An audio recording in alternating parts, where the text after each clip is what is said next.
Atlantic মহাসাগরের পারে দাঁড়িয়ে নবীর সাহাবী উকবা ইবনে নাফে বলছে যে, হে এলাকাবাসী, তোমরা বলো এই সাগরের ওই পারে আর মানুষ আছেন?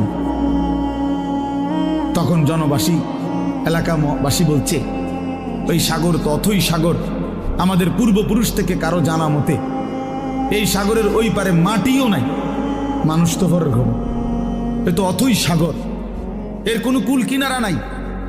হযরত উকবা ইবনে নাফে 22 বছর বয়স্ক সাহাবী, পুরো আফ্রিকা বিজয় করে এই আটলান্টিক মহাসাগরের পারে দাঁড়িয়ে নিজের ঘোড়ার 2 পাও ভিজাইছে, ঘোড়ার পাও সাগরের পানিতে ভিজাইয়া এরপরে আল্লাহকে বলছে, আল্লাহ তোমার বান্দারা সাক্ষী দিছে সাগরের ওই পারে নাকি কোনো মানুষ নাই, এই জন্য আমি থেমে গেলাম। যদি খোদার কসম মাওলা একজন লোক বলতো ওই পারে একজন মানুষ আছে, আমি আল্লাহর কসম রব এই ঘোড়া নামায় দিতাম, ওই লোকটার কাছেও কালেমার দাওয়াত পৌঁছাইতাম।